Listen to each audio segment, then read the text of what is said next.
www.attableek.com, the reviver of Iman.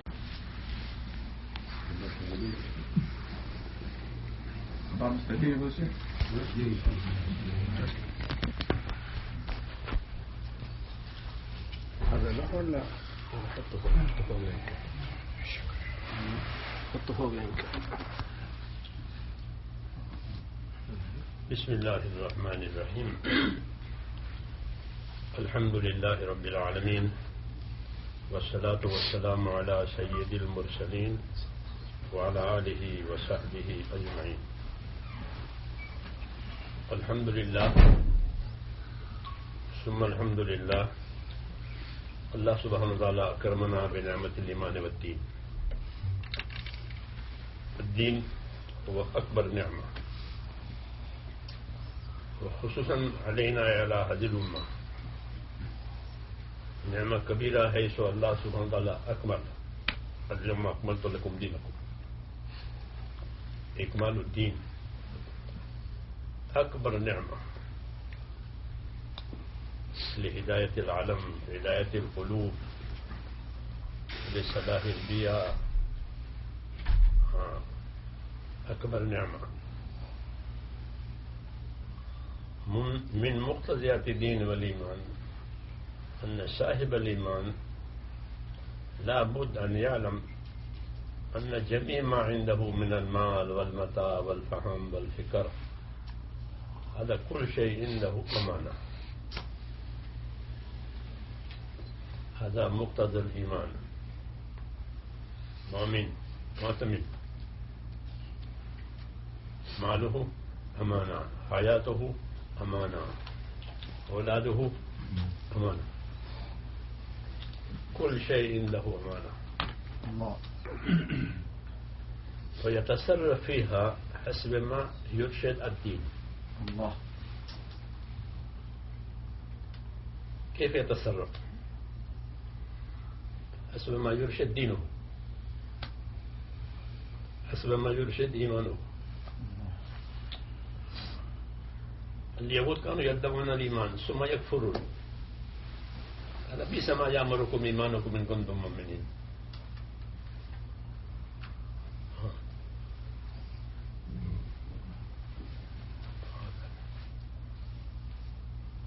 أما عندنا كل شيء أمانة. لذلك سيدنا أبو بكر رضي الله عنه بذل جميع ما عنده. لماذا؟ الأمانة. الله المستعان. لا يتمنى فيه حقه، إنما هو أمانة. هذه الأمانة حسب أمر الله. ثم أبو بكر ثم عامة الصحابة رضي الله تعالى عنهم كان تصرفهم في هذه الأشياء حسب ما أمر الله، بسبب الإيمان وبسبب التقوى. إيمان مع التقوى، عندهم إيمان مع التقوى.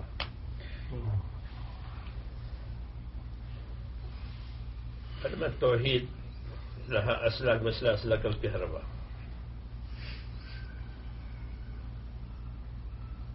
ساخن وباري وجالب سالب وموجب، هكذا.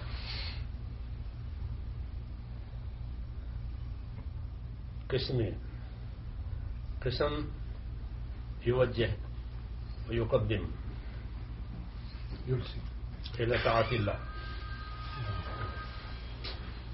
وقسم يجنب عن معصية الله. القسم الذي يوجه إلى طاعة الله هو الإيمان واليقين، والذي يجنب عن معصية الله هو التقوى.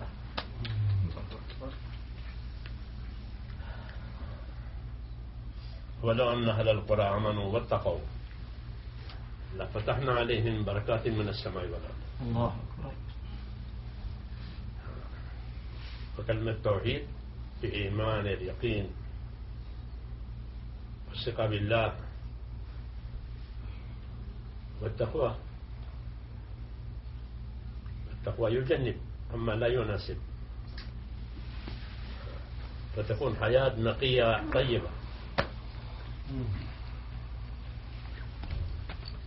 إذا كان هكذا الحال فالحياة تكون نقية طيبة. في الدعاء المعسور: اللهم إني أسألك عيشة نقية. الحياة طيبة. من عمل صالحا من ذكر أو أنثى وهو مؤمن فلنحيينه حياة طيبة. فهؤلاء يكون حياتهم حياة طيبة نقية من الشك ومن الكفر ومن الرياء.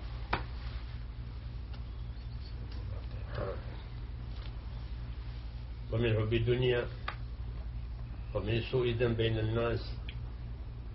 ليس عنده سوء ذنب بين الناس، هو مؤمن، فالمؤمن يألف ويؤلف، والأخيرة من لا يألف. لا إله إلا الله. حياة طيبة. هكذا مقتضى الحياة الطيبة. ثانيا حياة طيبة والبركات في أسبابهم.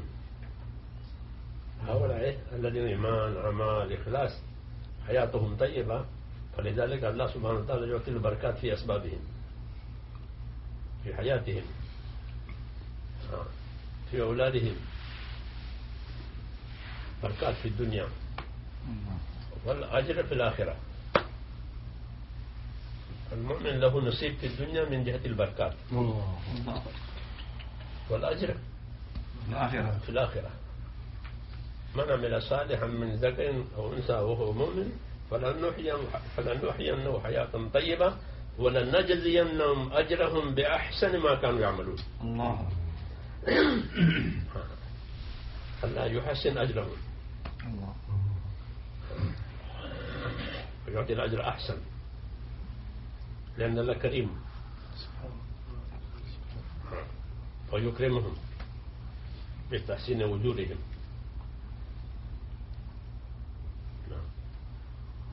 هذا مقتضى الإيمان. لماذا؟ لأنه مؤمن فيحسب حياته أمانة، وكل شيء عنده أمانة يتصرف فيه حسب ما أمر الله. هذه الحياة مطلوبة ومأمورة به، مأمور بها. كل حياة نقية طيبة، كل شيء حسب ما أمر الله، كل عمل حسب طريق رسول الله صلى الله عليه وسلم. مع العلم مع الذكر، يتعلم ماذا أمر الله ثم يعمل به. علم مع الذكر يعني علم مع العمل. العمل المطلوب هو الذكر، لأن كل مطيع ذاكر، كل مطيع ذاكر. الذي هو في ذات الله هو في ذكر الله. نعمل بداية بالتسبيحات وتكبيرات وتهليلات، هذه بداية، مثل الطفل يتعلم النباتة. البداية ضروري، ولا كيف النهاية؟ ما دام بداية مفقودة فأين النهاية؟ يا الله. لذلك يقصد ذكر الله باللسان حتى يكون قلبه ذاكر، يذكر الله في كل حين، يعني يطيع الله في كل حين، لا يصل، يتوجه الله، يتعلم دينه ثم يعمل بدينه. هو المؤمن. ثم عنده نصيحة لعامة الخلق، لأن دينه نصيحة. قال عليه الصلاة والسلام: الدين النصيحة. الدين يعني عنده إرشاد أنه يحب الخير للجميع. سنة الأنبياء عليهم الصلاة النصيحة مع الخلق، مع العزيز مع العنيد، نصيحة للجميع، سواء كان العزيز أي محبوب حبيب عنده أو هو عنيد. ما هذا هم له ناصح، يحب الخير. لذلك بعثة الأنبياء عليهم الصلاة والسلام رحمة الرسول صلى الله عليه وسلم بعث رحمة لجميع الخلق، رحمة للعالمين.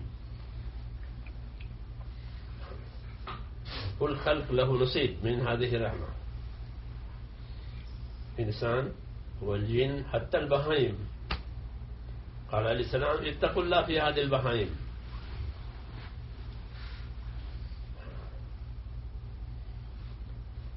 رحمة، الدين هو الرحمة. لذلك صاحب الدين عنده نصيحة، يحب الخير وينصح للجميع ويكون سبب للخير، حيث يعلم الناس الخير ويدعو الناس إلى الخير وينصح له. الرسول صلى الله عليه وسلم هكذا أرشد وبشر، قال طوبى لعبد جعله الله مفتاحا للخير ومغلاقا للشر. هذا طوبى له، يكون مفتاحا للخير. الله. هكذا هذا ديننا، إيمان بالله وطاعته واتباع الرسول صلى الله عليه وسلم، والتعليم والتعلم والنصح لجميع الخلق.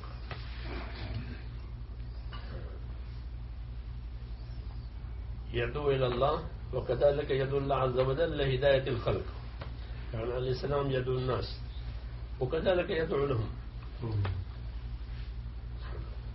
يدعو لهم. دعا عمر رضي الله عنه لأبي جهل، استجب لعمر، فجاء عمر بدعاء الرسول صلى الله عليه وسلم، مع أنه كان يريد قتله، ولكن الرسول صلى الله عليه وسلم كان يدعو له، فغلب الدعاء على إرادة عمر، فبطل إرادته.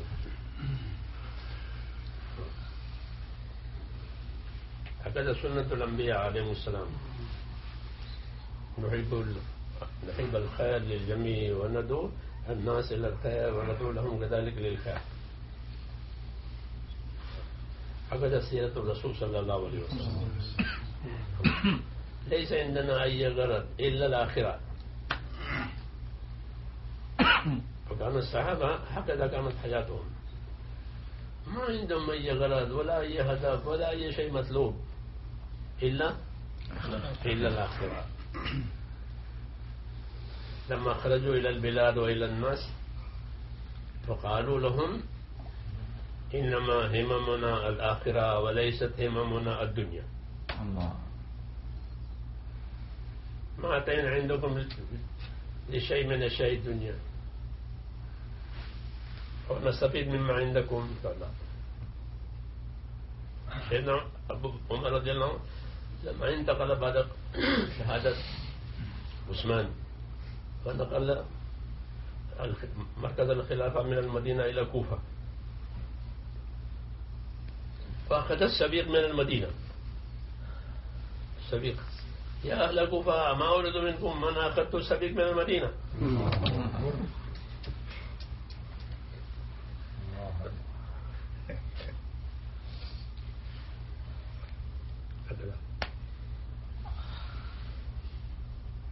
إنما هممنا الآخرة.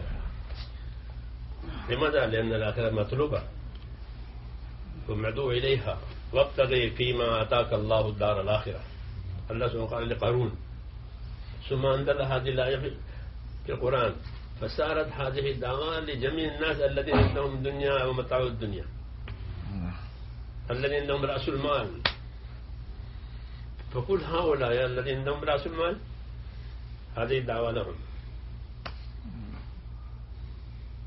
وليس فقط يعني منحصر هذا الأمر إلى أصحاب المال، بل أصحاب أي استعداد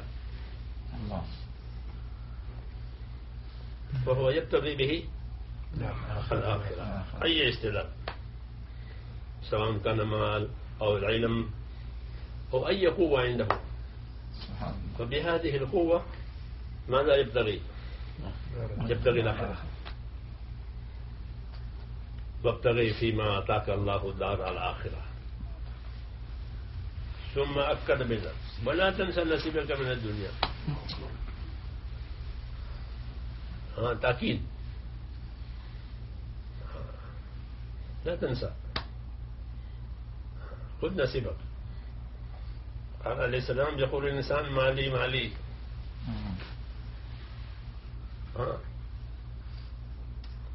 يدعي الملكية مع المالي. ومن ناحية الشرع الصحيح هو ماله، لا يجوز لأحد أن يأخذ بدون إذنه، المال ماله. ولكن الرسول صلى الله عليه وسلم يوجه إلى مستعلى علي منها. وعلى المال ماله ما قدمه.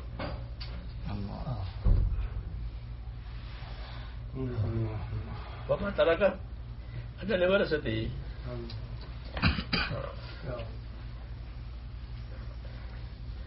هذا ترجيح الآخرة.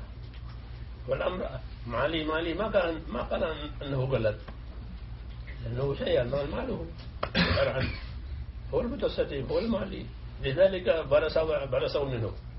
لو لا يكون ماله كيف هم يرثون؟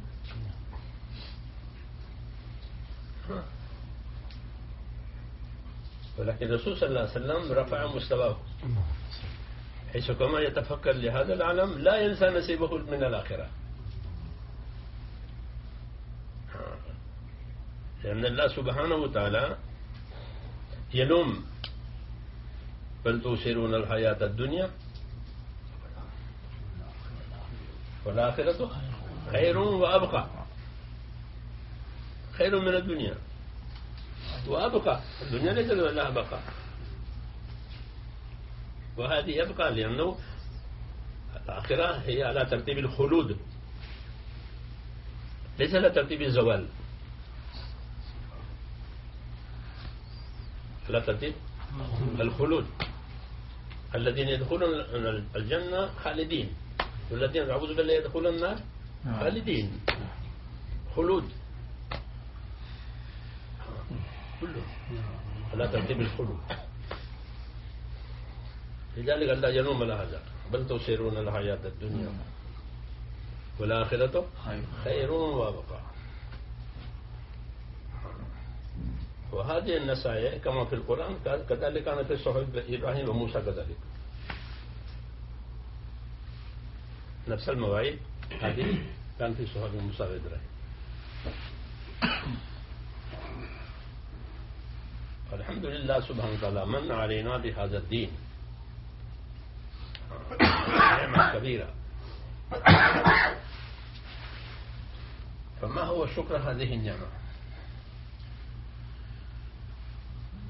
ما هو الشكر؟ شكر هذه النعمة، نعمة الدين. وشكر هذه النعمة هو الاستقامة على الدين. الله هو الشكر. الذي يستقيم هو شاكر.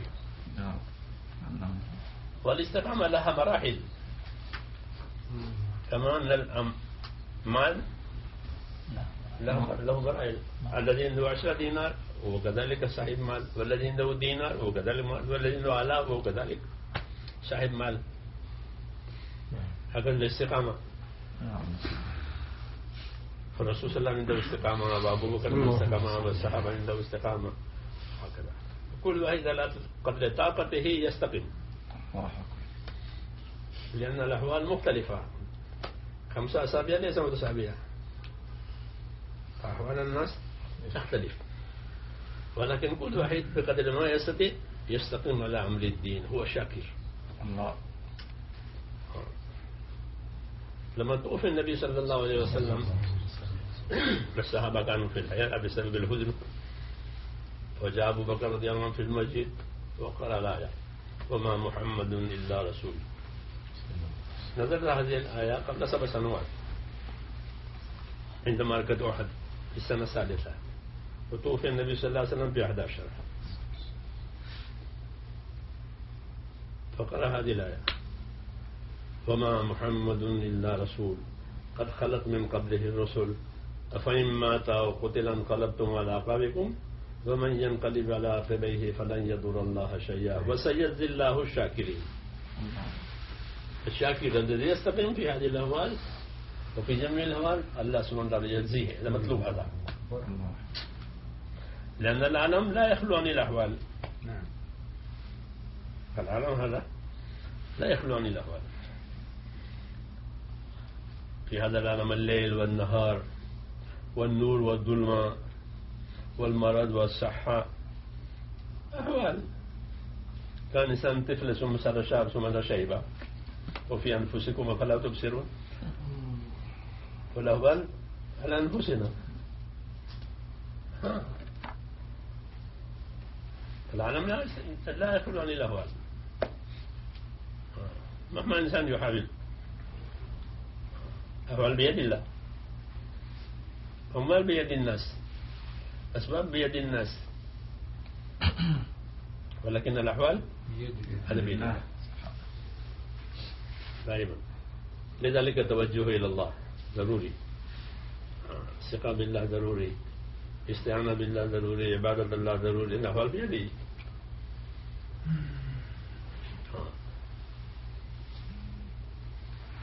سيدنا أبو بكر قرأ هذه الآية: الدنيا فيها أحوال، الموت والحياة مما لا بد منه، لأن الرسل أتوا وماتوا، كذلك هذا الرسول منهم لا بد أن يموتوا، ليس أمر غريب، ليس أمر غريب، لا بد من الموت. لذلك الله قال: فإما أتوا قتلا انقلبتم على عقبكم ومن ينقلب على عقبيه فلن يضر الله شيئا. فالذي ينقلب على عقبيه ويترك أمر الدين لا يضر الله شيئا. الله غني، ولكن الذي يستقيم فهو شاكر، يعرف النعمة وكذلك هو يعلم صاحب النعمة، يقوم بأداء حق النعمة وكذلك حق صاحب النعمة. لذلك هو يستقيم على أمر الله عز وجل في الإيمان، في العبادات، في الأخلاق، في جميع الأمور، ينظر ما هو أمر الله يستقيم عليه، فهذا شاكر.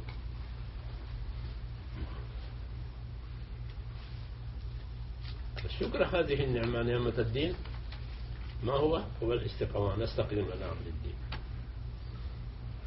مسؤولية، الدين مسؤولية، يعني يتبع الدين حتى يصلح نفسه، يصلح البيئة التي هو يعيش فيها، يصلح العالم، لأن هذه الأمة خير الأمم، فكان وظيفته ومسؤوليته يتفكر للعالم. هذه مسؤولية، يصلح نفسه حيث لا يكون عنده خلاف الدين، يتبع الدين في الحياة الشخصية، عبادات، معاملات، معاشرات، أخلاق، في هذه الأمور يتبع الدين، يكسب حلال، يأكل حلال، يعاشر مع الناس بالإحسان. كونوا عباد الله إخوانا عليه السلام. كونوا عباد الله إخوانا، دائما في عبادة الله تحت أمر الله، وبينهم أخوة، يحب الخير، يوجه إلى الخير الآخرين، ويصلح البيئة حتى يسهل أمر الدين بسبب حسن البيئة. إذا حسنت البيئة وحسنت المعاشرة فالدين يكون سهل. والأسم إذا فسدت البيئة فالدين صعب، ولو كان هو مؤمن ومخلص، ولكن البيئة غير صحيحة. البيئة يؤثر على الإنسان سواء يريد أو لا يريد. مثلا الجو بارد فكل واحد يبرد، حتى الفقير والأمير والملك، لأن البيئة باردة والجو بارد. هكذا إذا جو فاسد يأتي الفساد، فالبلد غير يشعر الإنسان.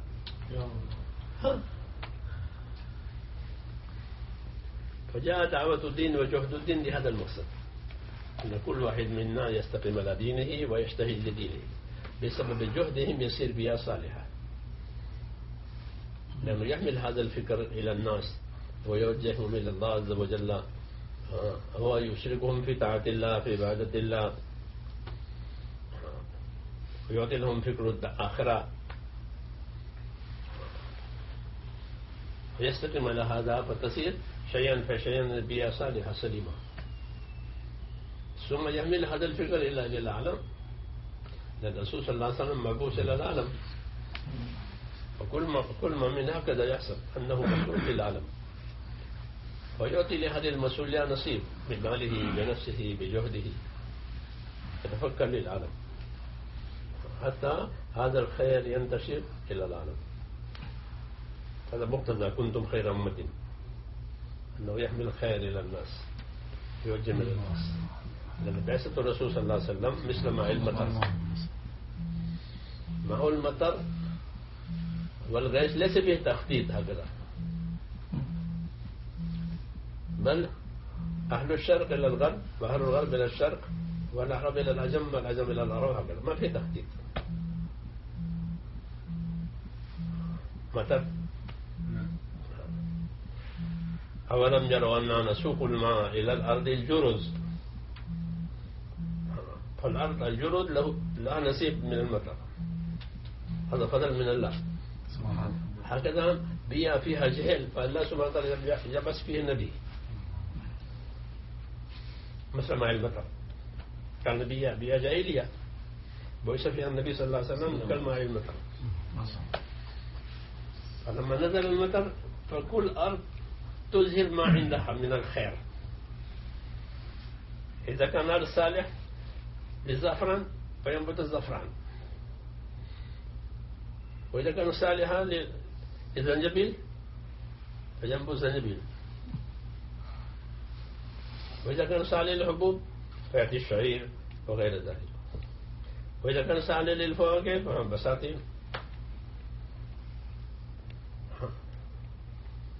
لأنه نزل الماء.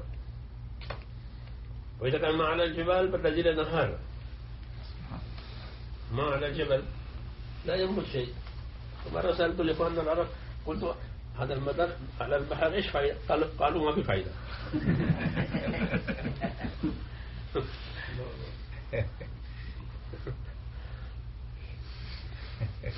مع أن اللولو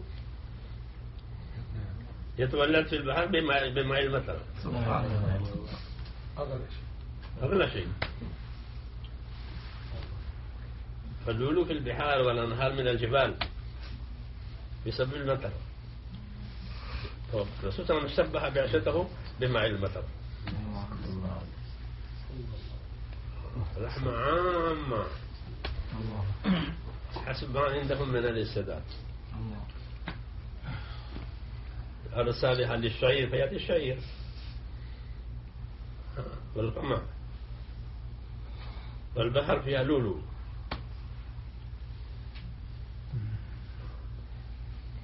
لذلك دعوة الرسول صلى الله عليه وسلم رحمة، طبعا بعثته رحمة، دعوته رحمة.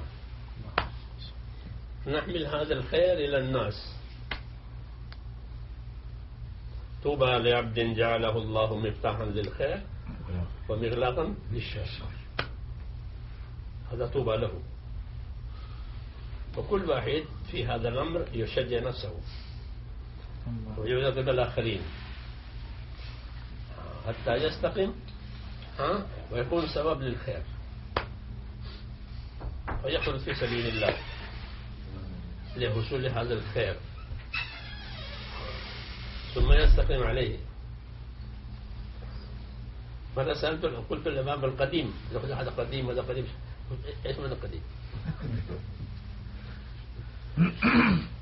القديم معناه واحد شيء بالي،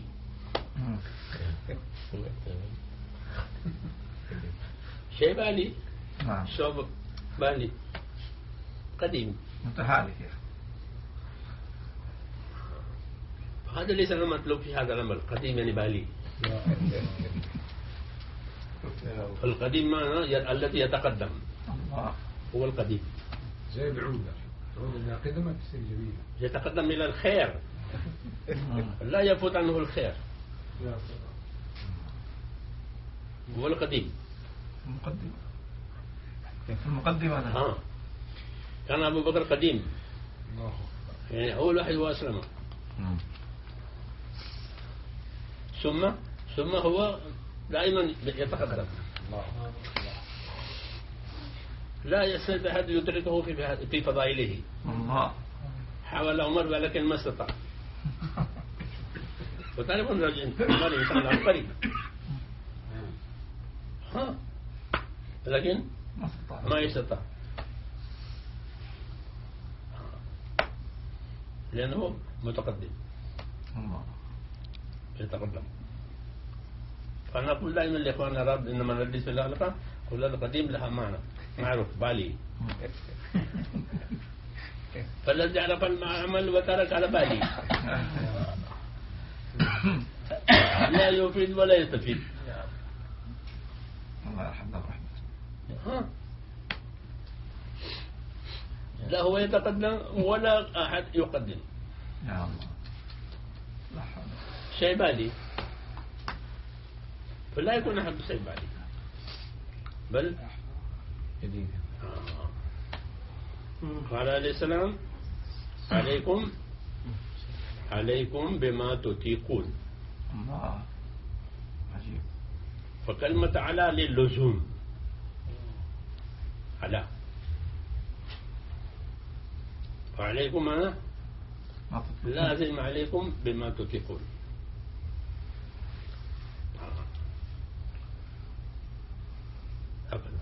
بقدر ما عنده من القوة والطاقة يحاول، هذا عليه لازم. ثم قال عليكم بما تطيقون فإن الله لا يملك حتى تملوا. هذا إرشاد للاعتدال. هذا الإرشاد للاعتدال، لأنه يعمل فوق طاقته فيتعب ويعمل ثم يترك ويفوت عنه. الرسول صلى الله عليه وسلم بعث بالعدل، أمرت لأعدل بينكم، فيرشد بالاعتدال حتى يستمر.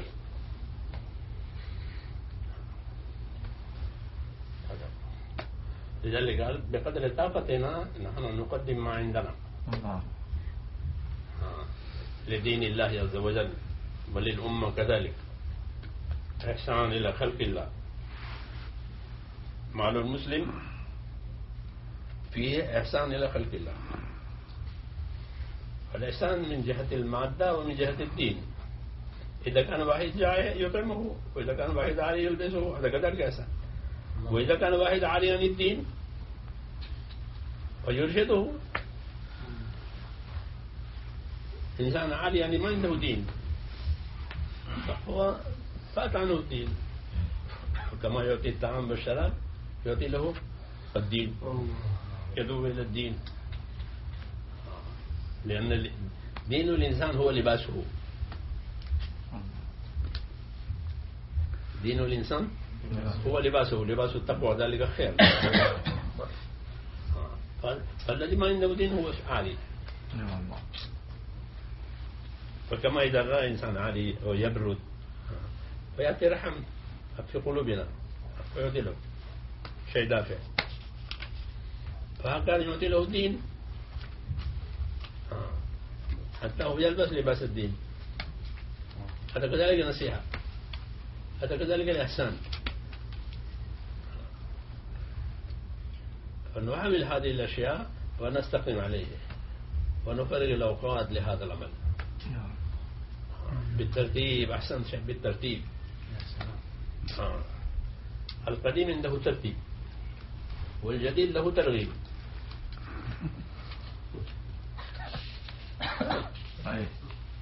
القديم الترتيب.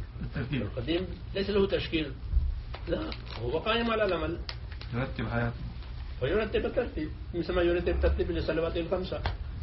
من يصلي حسب الوقت، أليس كذلك؟ نعم. فهكذا يقوم بدعوة الدين حسب الوقت. الله أكبر. لأنه مداوم على العمل كما هو مداوم على الصلاة، فلا حاجة إلى ترغيب الصلاة له مداوم هو. هنا أنه ترتيب ضروري حتى يستقيم عليه. إقامة الدين وإقامة الصلاة كلاهما معمول به. أقيموا الدين، فقد قال أقيموا الدين، أقيموا الصلاة. ولذلك يكون عندنا ترتيب. مستعدين له؟ إن شاء الله. عندنا أخ عبد الرحمن يبين ترتيب. إيش هو أنه؟ عشان أبين الشيخ ترتيب. كل سنة 4 أشهر و10 أيام في الشهر و8 ساعات يوميا. هذا على ترتيب. على ترتيب. وللوصول فوق ذلك يعني حسب المقتضى نبذل أموالنا وأنفسنا، وإذا حتى نصل إليه فأقل قليل 4 أشهر و40 يوما و3 أيام وساعتين ونصف. فالإنسان يختار أحد من هذين الترتيبين ويكون أمامه هو المستوى المطلوب الذي كان عليه أصحاب محمد صلى الله عليه وسلم. على أي ترتيب مستعدين؟ بارك الله فيكم. الله. يعني نحتاج ترغيب. على ولا في السوق الناس يدخل يشتري شيء على غالي غالي ويشتري أصلي